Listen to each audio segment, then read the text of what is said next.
Good evening. I call this meeting to order. This is the Lincoln County Board of Education.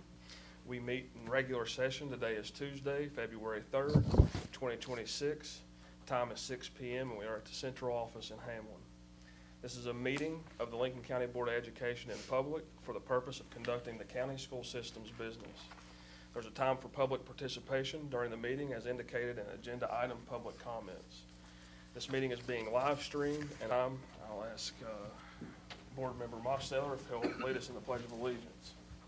I pledge allegiance to the flag of the United States of America and to the republic for which it stands, one nation, under God, indivisible, with liberty and justice for all.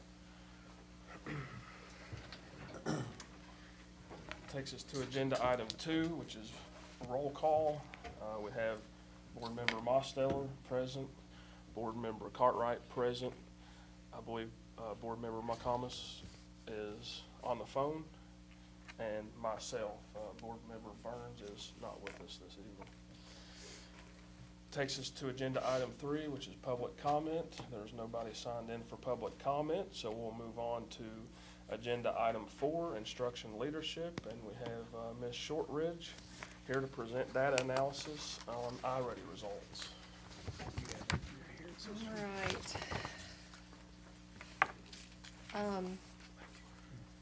I want to talk about the first page later. I should have probably put that last, but I have really good news to share. So if you look at our iReady results, that window finished up. We are finishing up our benchmark. That's been extended February 13th. So students 3 through 8 will finish up that benchmark, and students K through 8 took the iReady. This is our middle of the year benchmark. So the first page, if you look, we had and this is reading, all schools in the county. We had an overall proficiency of 36%. That is a growth of 17% from benchmark 1 to benchmark 2. But what is even more impressive is we are almost at the exact spot we were last year at the end of the year. So we are trending extremely upward for reading and for math as well. But you'll see it's broken down by school. So you'll see the growth that each individual school has made as well. The biggest accomplishment also is, if you notice, we're pushing all those red kids that are 2 grade levels or more. We're pushing them farther, and that's a really hard push. So our teachers have worked extremely hard, and our aides with the interventions, because our data is saying it's working. If you look at the math, same thing. We have an overall proficiency of 21%. We ended the year last year at 27%.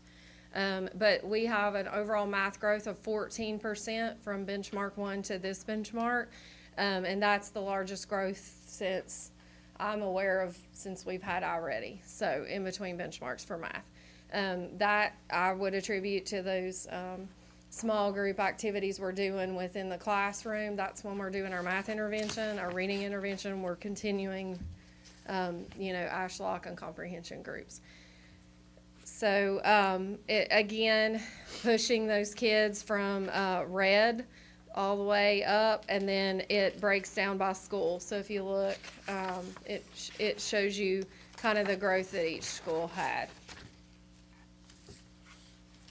There's some that have made maybe not as much growth as others, and so with that, we've tried to reach out with our coaching and offering some things. I know we're doing a PD soon at Guyan Valley on Desmos Calculator, and utilizing test-taking strategies and the test tools and test prep, all the GSA benchmarks and things like that. So we are going to try to target those schools that we're not quite seeing, as much growth as we'd hoped. With that, I know this comes at a horrible time because we were just out for a week, but I am asking for you to consider an early release for our teachers, and our teachers would stay for our students. And what this is for data analysis.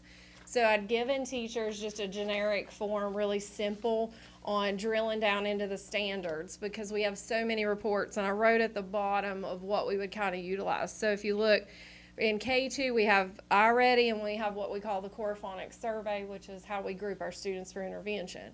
And that gives us a lot of data on students. That's something our county office helps with tremendously. But at the end of the day, to really use it in your classroom, you need some time to kind of look at it and understand it. 3 through 8, we have iReady, and we have the GSA benchmark that we're finishing up that'll give us data. And then 9 through 12, we have iExcel, and then they have some exams that Ms. Hatfield's been working with them on the NOCTI. So with that early release, we would be able to drill down the 3 weakest standards per classroom. And then teachers would have time to do vertical teaming, because we don't have a lot of time in our schedules due to buses for PLCs. We have a plan for next year, but it's kind of a little late to implement for this year. But what we would do is, after they drill down and they tell us those 3 weakest standards, then we would bring them over on the March 14th PL day, if we keep that, and we would provide the support and the instruction materials to go back and reteach those students the 3 weakest standards in their room. It would also bring every teacher that teaches, for example, like 3rd grade together, which happens, it doesn't really happen a lot, and that would spark conversation. Is it a curriculum problem? Is it a student problem? Is it a teacher problem? What's the problem? Because if we're seeing it countywide, then that tells us it's a curriculum problem. There's maybe something we need to supplement. And so that's what I just wanted to ask if you would consider an early release. The first Friday in March would probably be the most beneficial, because that would give us, our benchmark would be finished, because our window closes. They extended our benchmarks windows because of the weather, so it'd be mid-February. And then that would give them time to kind of complete this and really have time for PLCs. And then we would take that data and utilize it prior to the test. So I think with numbers like those, if you recommend an early release, we'll give you. well, I appreciate that, and I know the teachers would appreciate it. We did a professional development council meeting yesterday, actually, and that was the #1 thing that they all kind of said across the county when we met was time. I would love time just to talk to other teachers in my building, to do PLCs, because they get pulled IEP, various things on their planning. And so, just if you utilize it well, this could be a really, really beneficial. We also don't have the resource. staffing for common planning. In other words, we can't have all the English department planning at the same time, or all the math department, because our staffing just doesn't lend itself to that. So this would also allow them another opportunity, again, for vertical teaming, to see, for example, what skills are we deficient in 2nd and 3rd grade to get them ready for 4th grade? What are we deficient in 4th grade to get them ready for 5th grade? So those are the kinds of items that would be discussed. And some of our schools had like PLC time in the mornings, but then the bus schedule changed, and so it cut that down. And then with supper, they said that that's cut down to where it's really hard to try to get in that PLC time, is what principals report. So it's just be a creative way to kind of give them some time. So my only question would be, with the number of days that we've missed, would an early release interfere with? I don't think so, because we're looking at taking the February 16th Professional Learning Day and turning that back to an instructional day. Yeah, I echo Mr. Cartwright in saying that definitely, if it's not going to affect, because of the number of days out and that kind of thing, March the 6th is the first Friday in February, so, can we get it on the agenda if that's what we need to do, but I'd be in support of that. All right. Do you all have any questions, or? I think so. Everything looks good. Looks great, actually. Huge increases. That's Yeah. Wonderful news, so. Yeah. So just keep pushing. Yeah. So, and what's exciting is, I'm out and about, and I've had really great conversations this last benchmark with teachers. They're now stopping me in the hall. Did you see my data? And it's just a culture change sometimes. So, and the kids are excited. You go in a room and they're like, did you see my score? So It's good stuff. So I appreciate your time. Yeah, Yeah, thank you. for Thank you. the data. Okay, that takes us to agenda item 5, public hearing. According to the provisions of West Virginia Code 18-5-45, the floor is open to receive public comments regarding the proposed school calendar for 26-27 school year. Looks like I'm not going to have any participation in that, so we'll move on to agenda item 6, approval of the minutes. Make that motion. Motion by Mr. Cartwright, I'll second it. seconded by Mr. Mosteller. Mr. Cartwright, Yay. Mr. Mosteller, Yay. Ms. McComas, Yes. and Mr. Wilson's a yes. That carries 4-0. Takes us to agenda item 7, consent. Looks like we've got items A through E. Make a motion, we accept the consent items. Motion by Mr. Mosteller, I'll second. second by Mr. Cartwright. Mr. Cartwright, Yay. Mr. Mosteller, Yay. Ms. McComas, Yes. and Mr. Wilson is a yes. That carries 4-0. Takes us to agenda item 8, policies.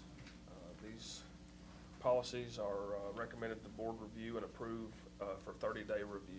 We've got 2 of them there, 2275 and 2340. Make a motion to approve. Motion by Mr. Cartwright,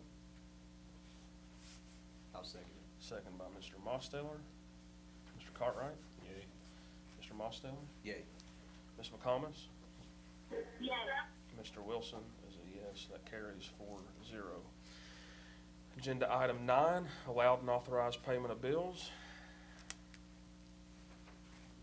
Make a motion to approve. Motion by Mr. Cartwright, I'll second it. second by Mr. Mosteller. Mr. Cartwright, Yay. Mr. Mosteller, Yay. Ms. McComas, Yes. and Mr. Wilson is a yes. That carries 4-0. Takes us to agenda item 10, personnel. Just direct your attention to the attachment, the blue attachment.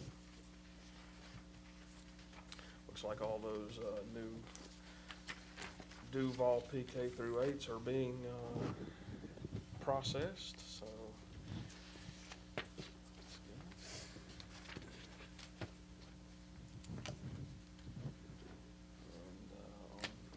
And, Make a motion to approve personnel.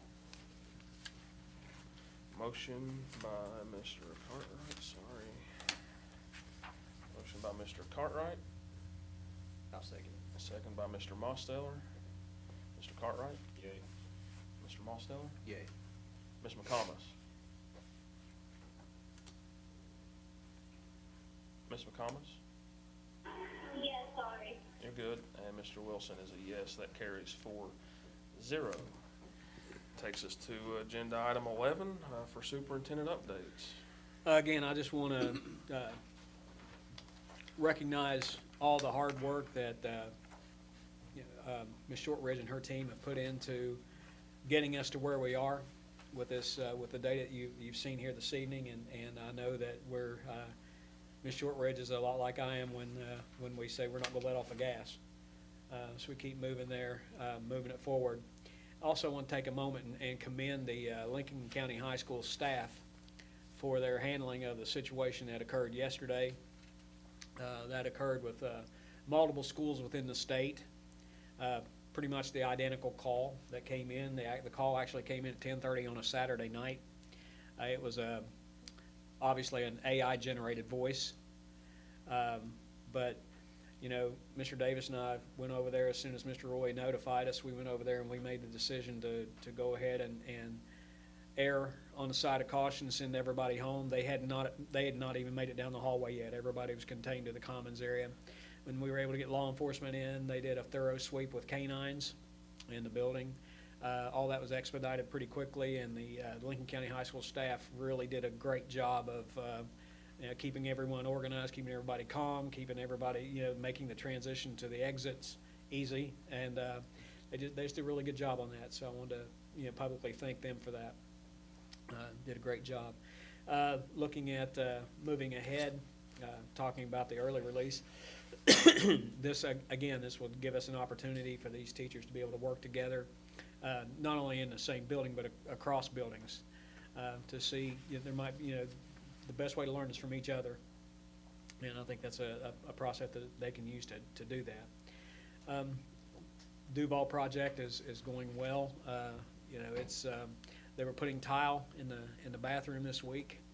So things indoors are happening, happening pretty quickly and everything of that nature. So that's a good project going on. I would say by middle of month, maybe end of month, weather permitting, of course, we will have the man trap completed at Lincoln County High School. So that we're real excited to get that done. Just kudos to the maintenance staff for the equipment they have to try to knock off this crazy ice as much as they possibly could. We had guys bringing their personal tractors in to try to get it out. It was just, and we're looking at, probably possibly procuring a larger piece of equipment down the road to try to expedite those things a little better. So that's really, Mr. Davis, can you think of anything else that I may have missed? Just the weather-related closures and delays We- for yeah. this year, you have that handout. At this point, we're at the point where we need to make up one day. The first OF day, or makeup day in the calendar is June 2nd. So at some point, we'll have to put that on the board agenda for you all to approve either June 2nd or another day.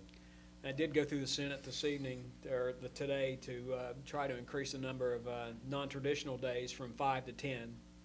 So we're hoping that'll go through. I mean, in a county like ours, where we run into bus turnarounds that are impassable, or realistically, in my 3 years here, we've had more difficulty with water than we've had with snow. This is the first year we've had this much difficulty with snow and ice.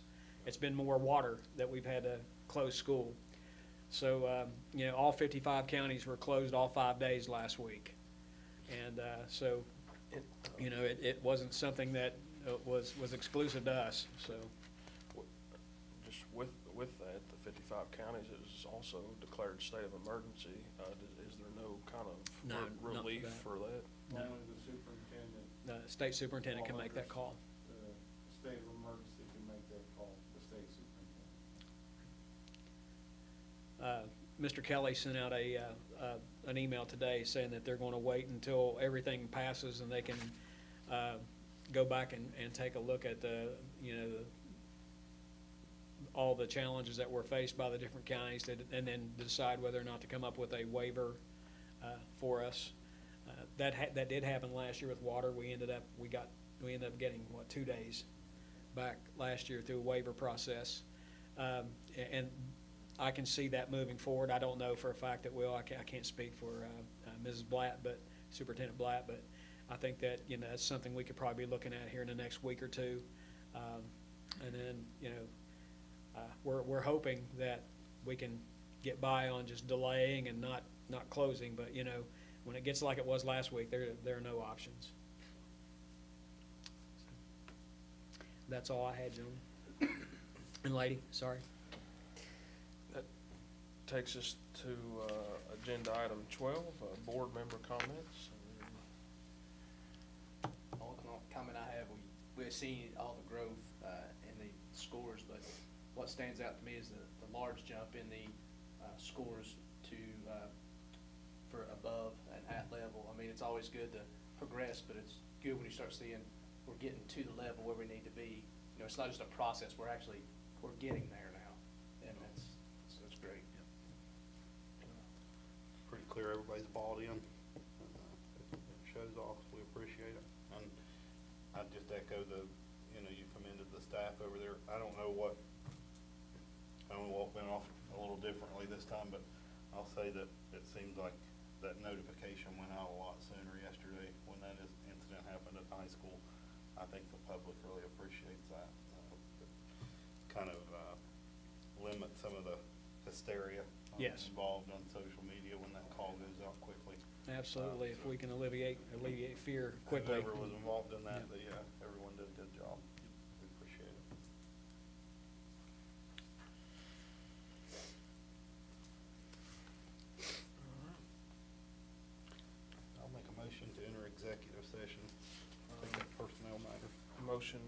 Mr. Cartwright,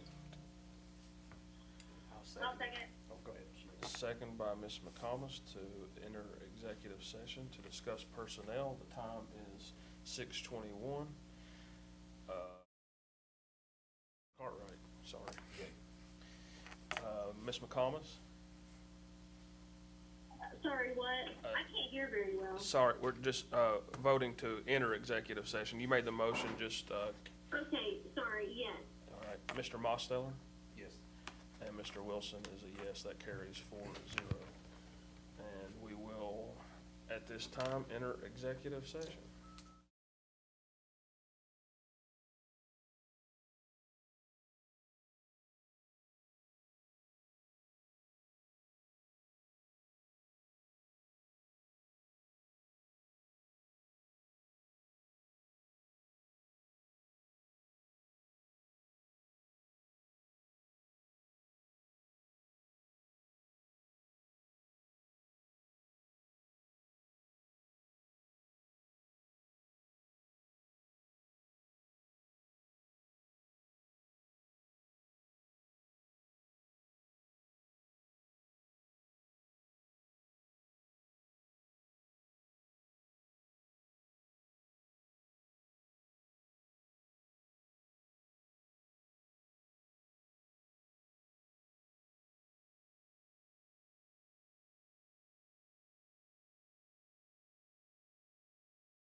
Cartwright, I'll second it. second by Mr.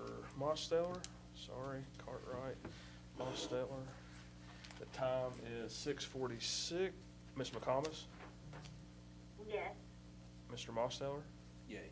and Mr. Wilson is a yay, and that is 4-0. There was no votes taken or no decisions made in executive session.